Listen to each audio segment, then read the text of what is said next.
name is Mia Lopez, and I'm going to be talking about sign language. Um, I picked sign language as my topic because I have, in my 9 years of working with individuals with autism, have only really seen one of my children use sign as a way of communication. And they were a higher functioning child with autism, so they did use it as a way of communication and were able to actually hold conversations. They did use ASL, American Sign Language. Um, so that is one thing that I did find interesting. When I was doing my research on sign language, I did find that there were a lot of things that came with using sign language.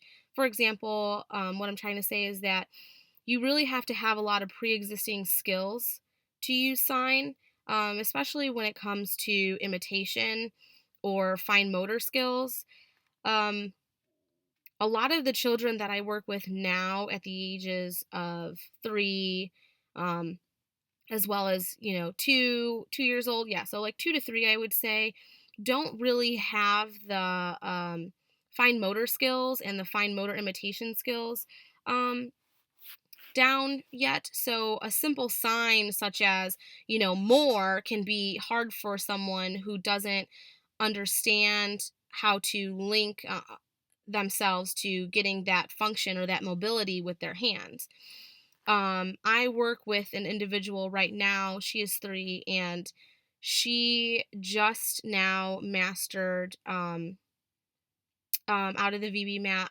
She just now mastered the gross motor from the VB map. I don't really remember if it's 10 imitations that she has to have. I'm not really 100% sure, but she did start fine motor, and even the simple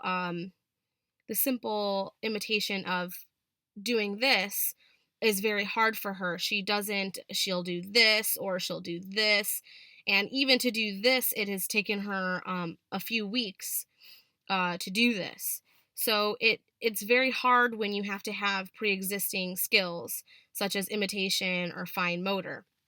Another one of the concerns with sign language, not just imitation or fine motor, but what about their different communication skills? Do they really have communication skills?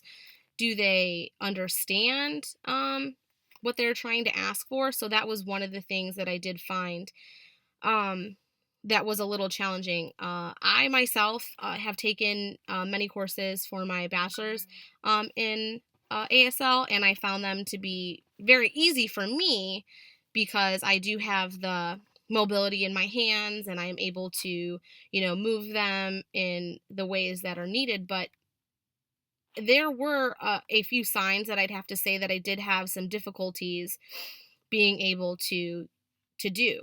Um, at my first ABA clinic that I did work with, one of the individuals, he was 7 years old, and they did do sign with him a little bit as a method of being able to tact because he was nonverbal. So with this, even with this, they had to manipulate the sign in a way. So a simple sign, I'm trying to remember. I don't remember what sign exactly it was, but I want to say for chicken, it was that they had to, I want to say it's like this, and they had to manipulate the sign for it to be almost like this for him with a full hand gesture instead of just, singling out the 2 fingers. So I do understand where, when I was researching, this did come from, that it is difficult.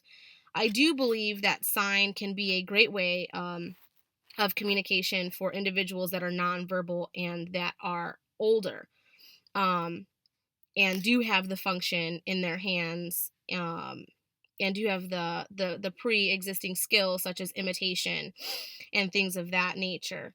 So one of the things that I did find in the Takani article was that although there has been little recent research on sign language intervention for children with autism, there is evidence that simultaneous communication training and teaching sign and speech provides favorable communication outcomes for children with autism and other disabilities.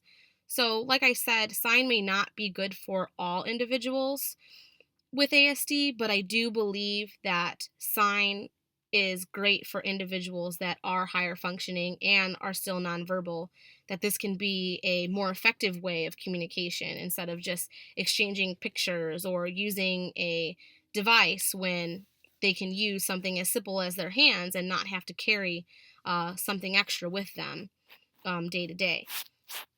I just wanted to talk a little bit about sign language. Thank you.